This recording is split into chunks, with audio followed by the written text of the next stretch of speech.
Hello. Nice to see all of you here. My name is Vікторія Колесник. I am a publication consultant for Lingvist company in Ukraine. And you may use our chat box. Hello, Odessa, Kyiv, Kharkiv. Nice to see you. Okay. Hello. So, how is your summer?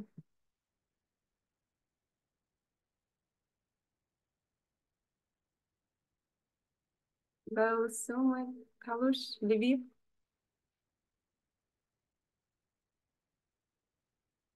Good. Wonderful. Dnipro, again. Odessa.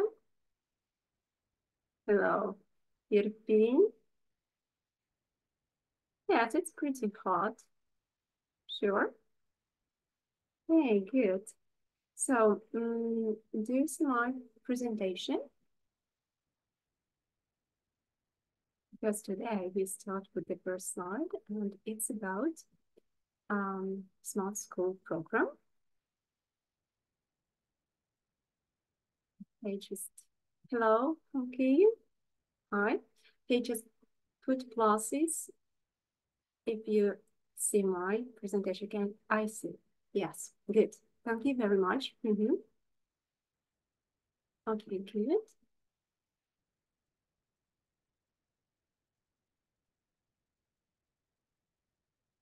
I see almost 200 of us today.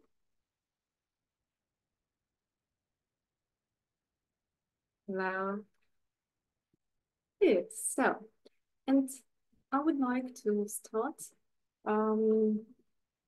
just saying a few words about MM Publications partnership program, Smart School. Probably you've heard about this program before, but some new faces today. I would like to present this program briefly and to pay attention to some of the benefits that you as a teacher will gain when you join this program. So, first of all, your school gains the main publication school award, and this program gives teachers extra resources to make MM Publications textbooks even more effective.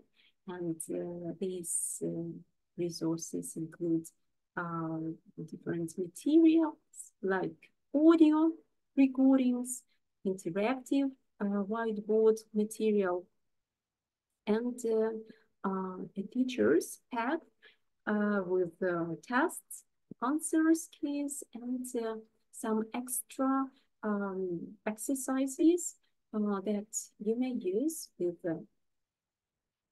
different MM Publications textbooks.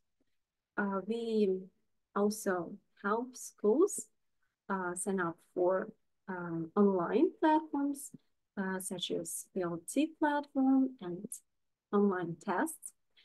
And these online platforms match the curriculum and textbooks that you use.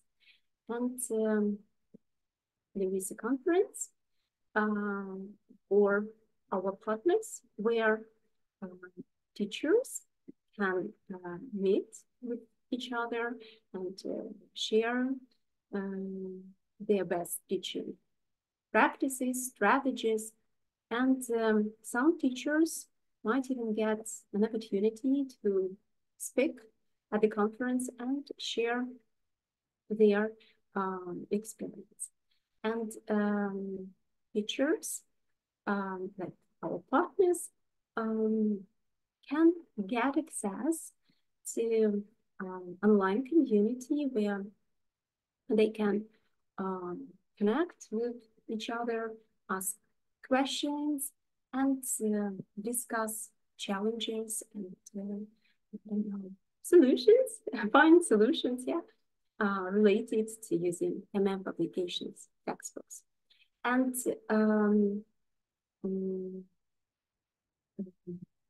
the program also offers materials for teachers to check your own English skills, and this way you can set goals to improve and track your own progress.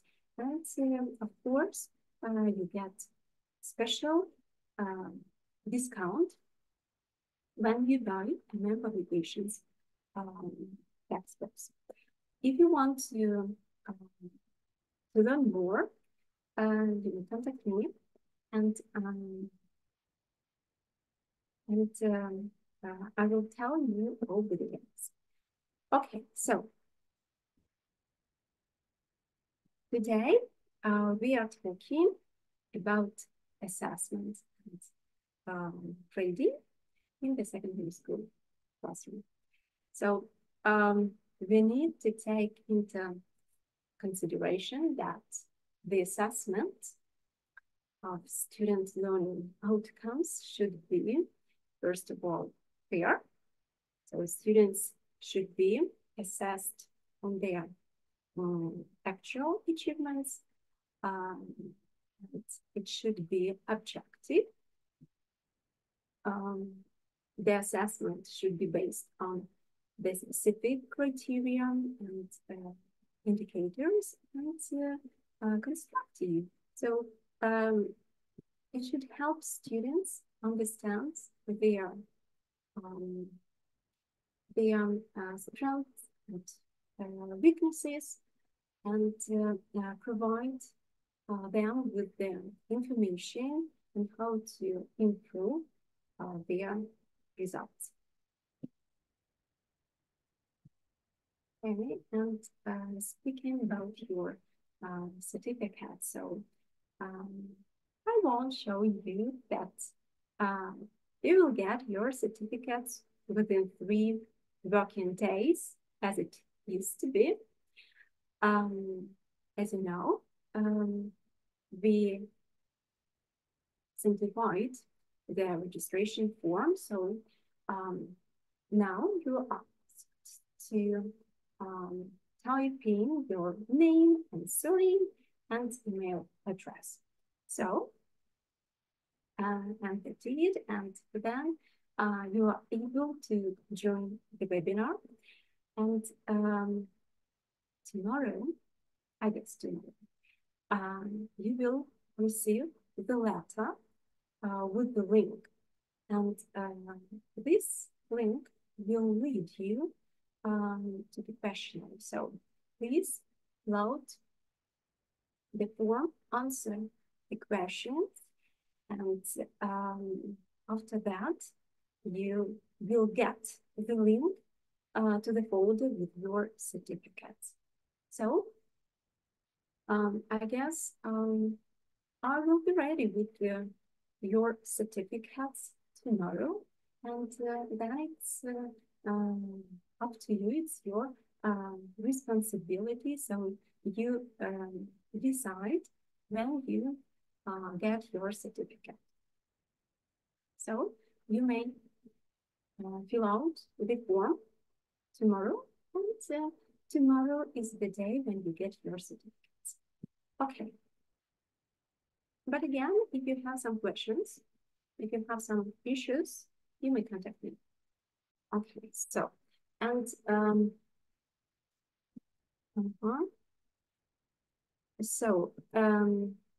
today we're going to answer some questions, and I try to keep it very brief and simple, just like what, when, who, and how.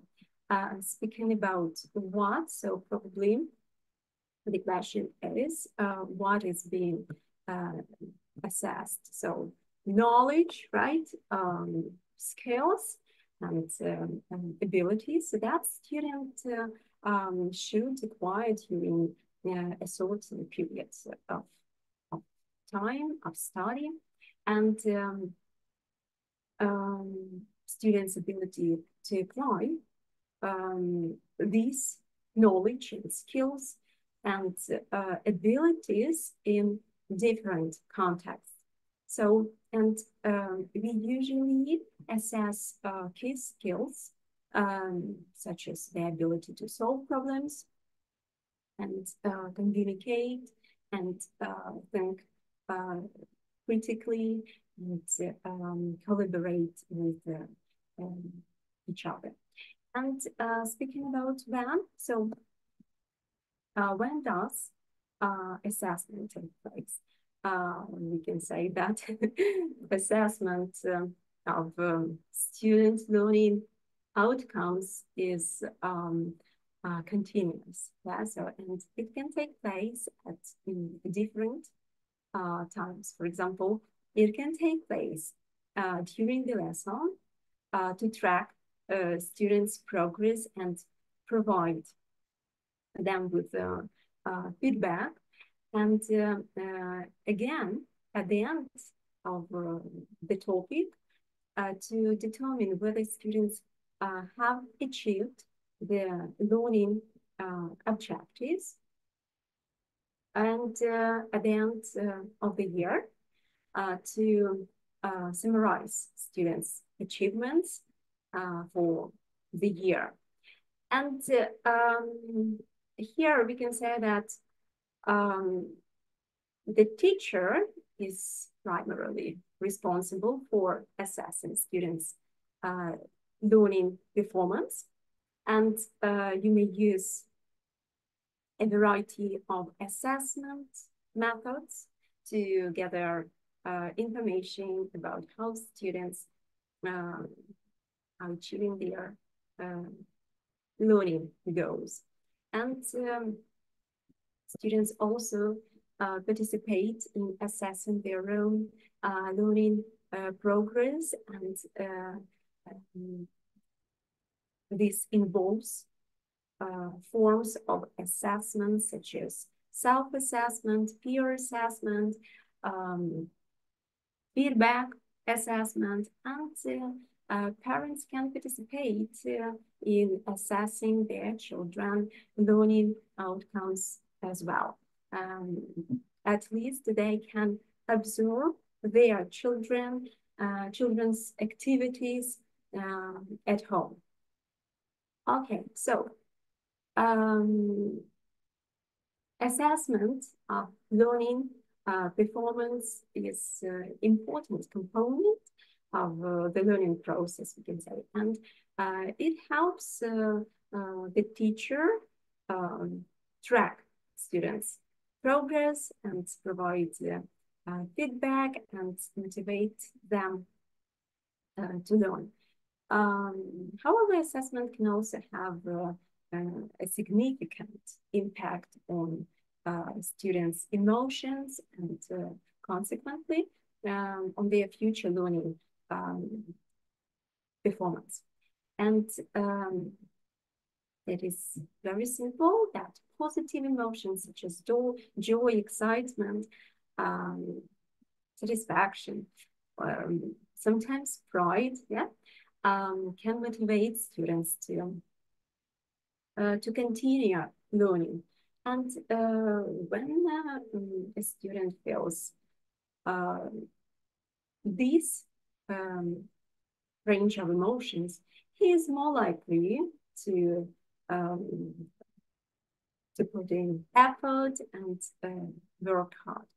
And negative emotions can negatively impact student learning. So students become less focused on the task, and it may be difficult for them to learn new information. And again, a good grade can bring smiles and show accomplishment. And we can say just like this about bad grades. Grades are important since they indicate the quality other students' performance. So when the grade is good, you can see lots of happy, smiling faces. And when the grade is bad, it causes some sort of irritation. And students might think that they might have treated unfairly in their assessment, and may feel underestimated. Okay, so before introducing a new topic, it is important to get acquainted students with what exactly they will be studying in this unit or in this lesson, in this section in particular, and what will be assessed in the lesson. So the students need to ask themselves, how will I need this in life? Like we set practical goals, because students learn best when they understand the purpose of what they are learning. And this is not about learning English for the sake of learning. English is a valuable tool that can be used in their everyday lives. And before we start the topic, we need to pay attention to some key points, like we need to set clear goals and aims for each lesson and for even for each task. And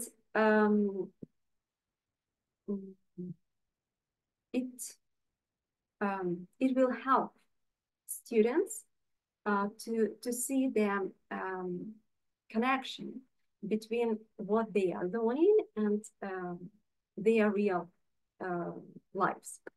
And here, my point is that we need to start with the end in mind. Just ask yourself, what do I want my students to be able to do with English?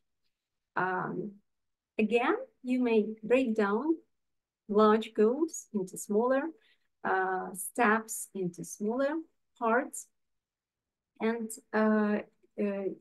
use this SMART method. Just make sure your goals are specific, measurable, achievable, relevant, and time-bound. So you've got SMART, yeah? And you need to involve your student in setting his own goals, and again, assess students' progress and provide feedback. So you can see that the cover page is the first page of each module, and it gives students a photo to discuss, and then they are given several pictures that they need to find in the module, and this will help them to form this quick impression of what they will learn about. So we start with the discussion, and then the students are invited to share their ideas on some questions which they can see on this first page of the unit. And the cover page is a page where we set learning objectives. So students read about what they will learn in the module, and it helps to increase the motivation. So we hope so. And the cover page is a place where we set goals for our students to know what they will learn in this unit. And you can explain the learning objectives to students from lesson to lesson, from day to day. Again, you focus on what they're going to cover and why they are going to cover specific content or material. Because here, the question why is the most important. And you can see this section, what in this module, and here we cover linguistic skills and communicative aims, and we are going to focus on specific aims in this module. And as we flip through the pages of the module, we can see that there is vocabulary that is connected with the places, like grammar focus, like superlatives, and the students understand that they will do listening comprehension tasks about different cities.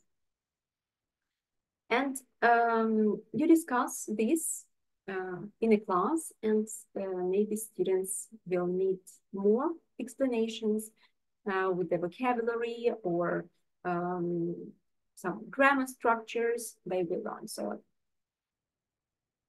at this point, they have got the plan. They know they are learning objectives.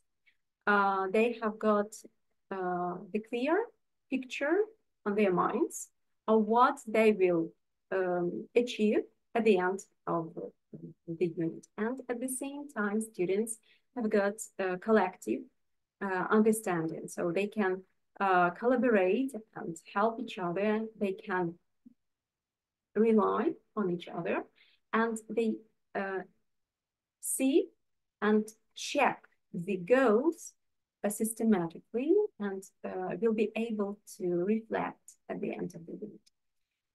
And back to assessment. First of all, let's have a look on self-assessment and how we can use it in the classroom. So the advantage of teaching children how to self-assess their work is that they have to think about what they have done well and what they could do better next time. And it's very important for students because it allows them to reflect on their work in order to make it better, to improve it, and develop it further. So self-assessment encourages students to reflect and look at what and where they went wrong in order to help them improve for the future. And it's not only that, it's a great way to encourage students to take control of their own learning. So we can say that self-assessment promotes independence, and this way you can help your learners to become more independent by getting them to identify how they could improve a response to something, no matter what level, subject, or topic. Just encourage pupils to identify improvements while recognizing what they have done well. And again, it helps students to reflect when they have to self-assess their work. They will have the opportunity to identify what they did wrong, and this will allow them to correct themselves and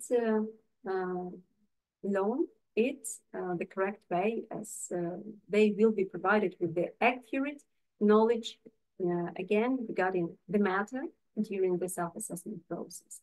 And again, it promotes self-centered learning, so the students take responsibility for their learning, and the students define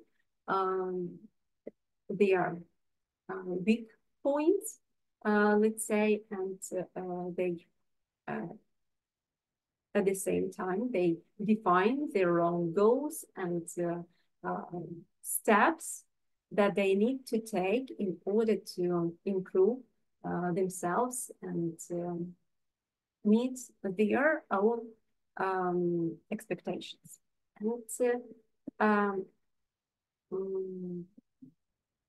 with self-assessment, students will gain deeper learning opportunities, and studies show that with self-assessment, students tend to have a closer look at their evaluation over some period of time. So they will be able to monitor their progress in learning, and sometimes we predict the results for the next assessment, or maybe the test, and also plan their own way to reach their goals in grades as well. So, and speaking about formative assessment, you know that it's a type of assessment that is used to monitor student learning and provide feedback to students and teachers during learning process. So, formative assessment can be used in a variety of ways during English assessments.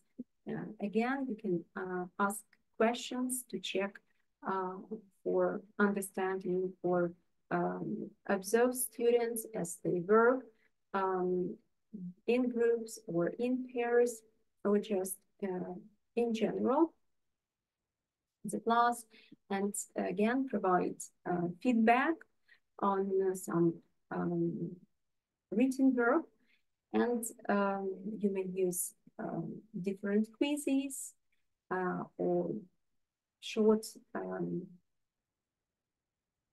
assessments, and again your students may self-assess their own work.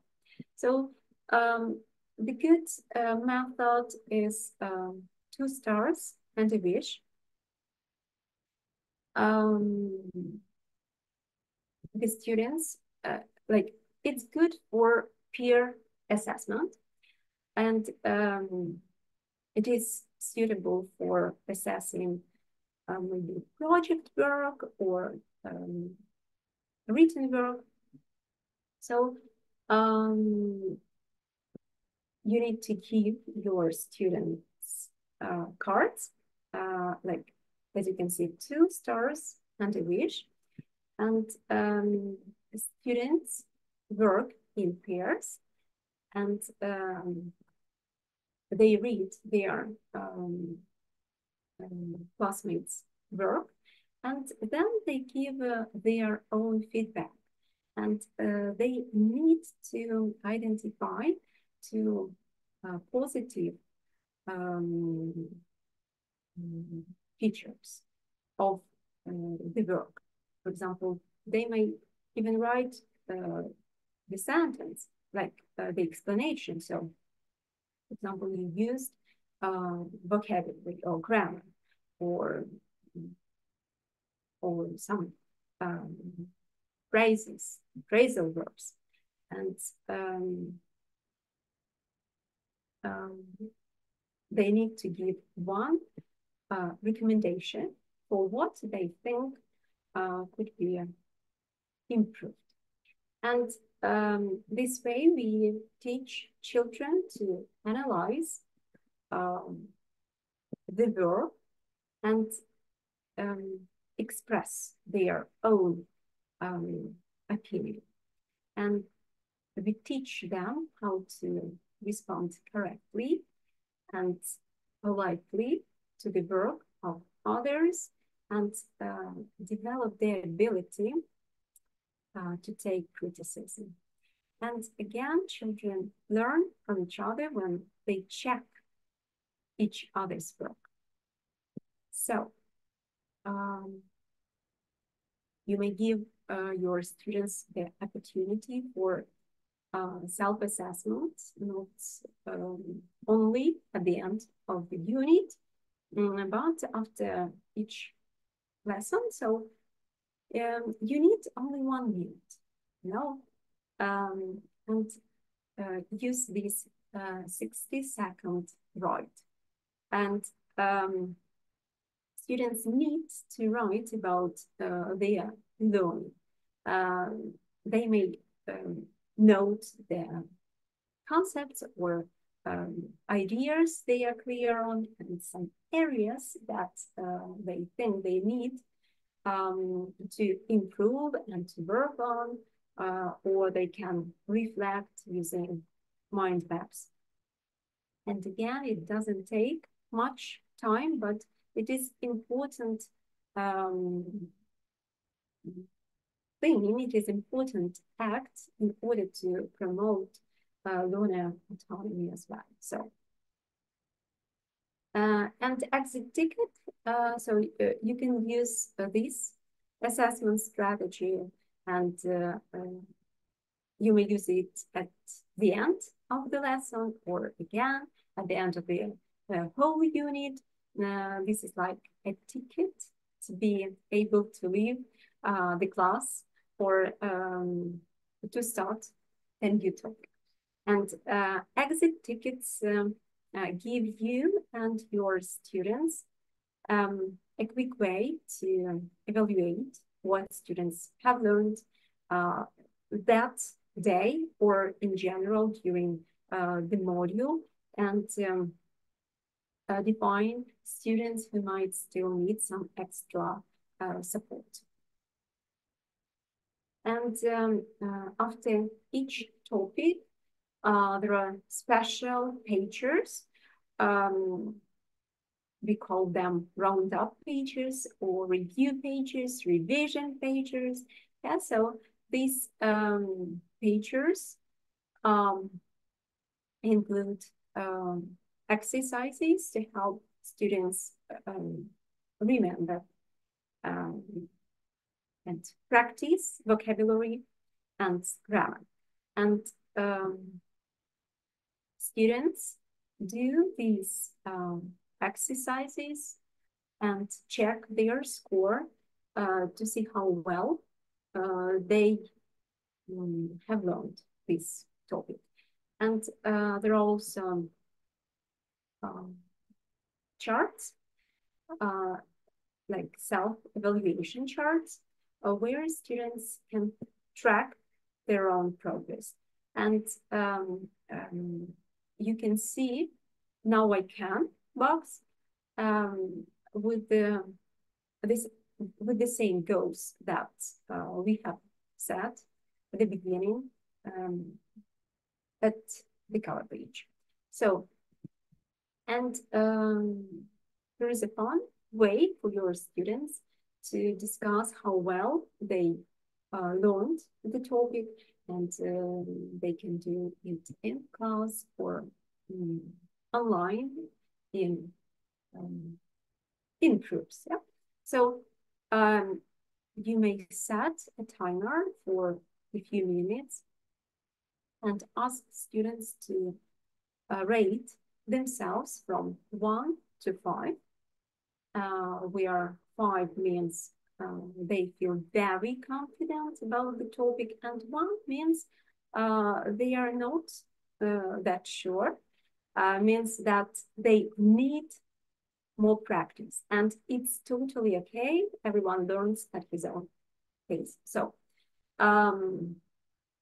they can choose other ways to show their progress too, like making up sentences about things they learned. And again, this helps students to take control of their learning, to be in charge of it. Yeah, and it is important for them to see that this is not as another activity. It is not a home assignment, but it's a way to celebrate their achievements. And even if a student only learns a few things or a few new words, that's still a progress. So let's focus on how far they have come. Let's celebrate it and focus on this. And now it's a quiz time. So I've got few questions for you, but we won't use slider. I just ask you, here I want your involvement, and I ask you to kind of vote, but not exactly, just use our chat box and write your answer based on your experience. So right now we are going to talk about grading and grades. And here you've got the first question. Okay.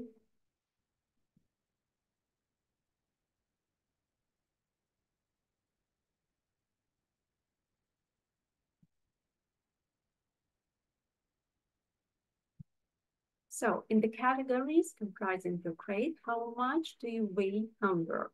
And you've got 4 options: A, less than 5%, B, 20%, C, 40%, and D, over 50%.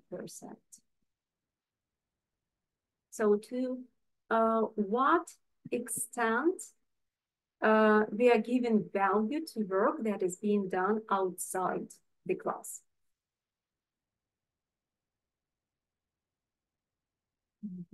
So, and as I can see, only B. So 20%.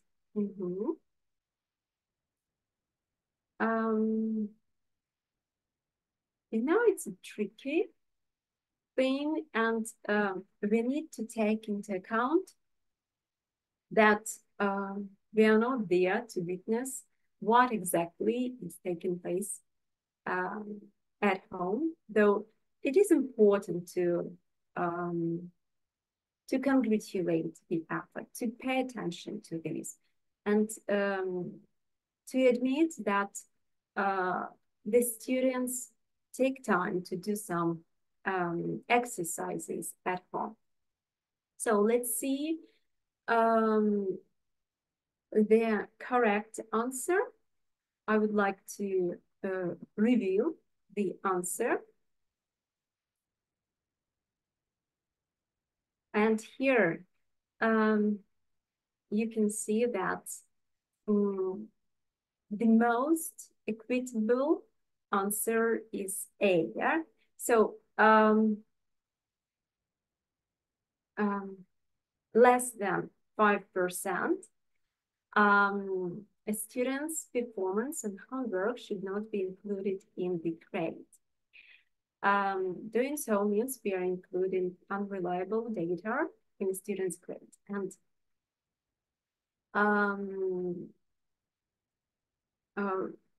we need to pay attention to the fact that our students may have some extra help at home, like parents' help, their siblings' help, perhaps they are good at English and it's wonderful and they can help their children or their sisters and brothers, and they can help with their home assignments. And some of the students may use online resources like Ask Google or Chat GPT. Yeah? So less than 5% should be included in the grade due to the fact that when you're focusing on grading students' performance, you will see how they are able to demonstrate what it is that they have worked on. And this means that we need to admit that they are very responsible with their delivery of home assignment and they are motivated to do all the tasks. But of course, we don't need to tell our students that we take only 5% when grading their work. That is something that they don't need to know. But as teachers, we need to ensure that what makes up their grade is pure evidence, like real life demonstration of what they can perform in the classroom. And even speaking or writing activities which are done in class can bring better understanding in how the students can use the language. And I know it may be controversial. And it is. But completed homework does not serve as a real life evidence that the students actually work on. Okay. And the next question is, what happens if a student fails the summative assessment? So move forward without conversation. We start with a new unit. Student retakes the assessment and we average the scores. Student retakes assessment and we replace with the new score. Which one would be more fair to you?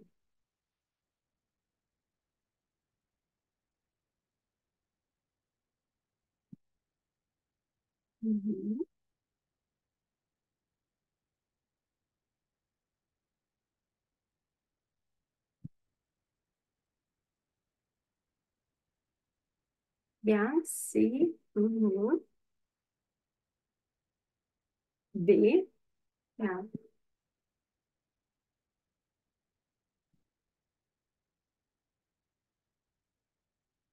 So, the majority is on the same track. Okay, let's see the correct answer. Yeah, you've got C. So, learning isn't a race, and we don't want to stop students from learning simply because we have given the summative assessment. And again, students can learn through assessments. And here the main idea is to what extent we actually focusing on how we are going to give our students second chance to improve his score. And we are also recording effort as the time moving on, and we can see students' performance, and it is gradually rising, and we want to reward it. And when you see that student managed to improve his academic skills to such a great extent, it's at least unfair to go back and remember what was the student's performance at the beginning of the semester. And the last question is, why do you include a participation category in the grade? So what do we take into account when we are grading the students' work?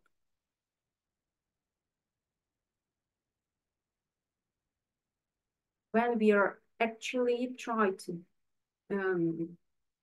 demonstrate the level of performance, to what extent we pay attention to the behavior.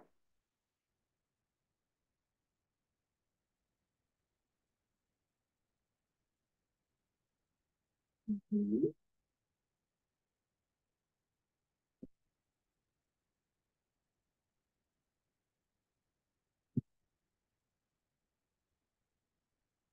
Let's see, A. Lots of C. A and B, you can see. Mm-hmm. It's pretty difficult to summarize because we don't see the statistics, but or the chart, something like this with your answers. But I guess you choose C. Acknowledge the importance to listen and follow directions. Mm-hmm. Okay.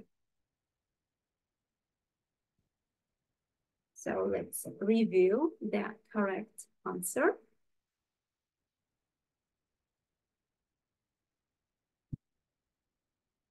And it's answer E. Yeah. So the truth is that when we include participation in category in the grading, in order to show that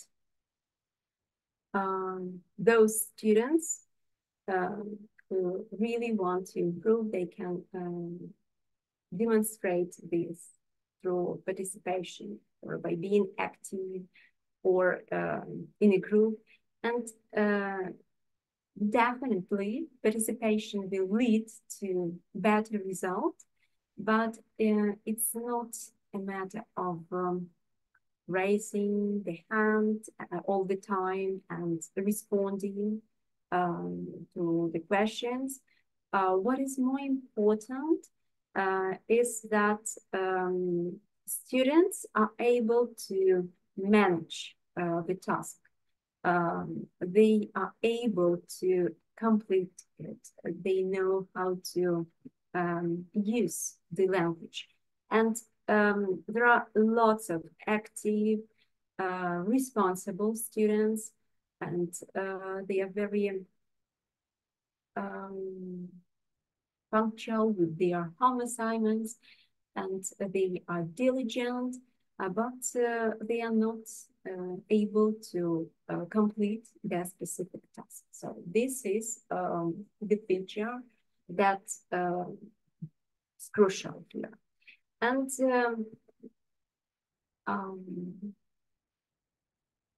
this is just a grade, and a grade could be just a cool number, so it should be accompanied with the feedback. Okay, so, and you have seen the examples, like the pagers taken from the textbook to the top split edition. And this is the course book for teenagers. And it follows the modular approach. And there are 5 lessons and a revision section after each module. And there is also culture time component for Ukraine, yeah. And there are 4 topics introducing students to Ukrainian and British culture, customs, and traditions. So, speaking about your certificates again, you will get the letter with the link. So all you need to do is follow the link and answer the question. So fill out the form, and after that, you will get the link to the folder with your certificate. Just all you need to do at this point is to find your certificate. Okay. And here you can see my contact information.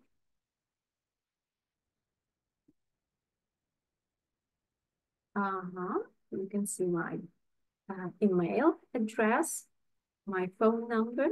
So if you have some issues with finding your certificate, just contact me and I will help you. So all you need to do is to fill out the Google form to answer questions and get your certificate. Okay, thank you very much.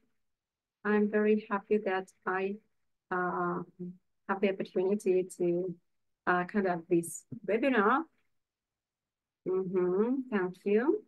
Thank you for understanding. Okay, good. See you next month in July. Enjoy your summer. And be safe and sound. Goodbye.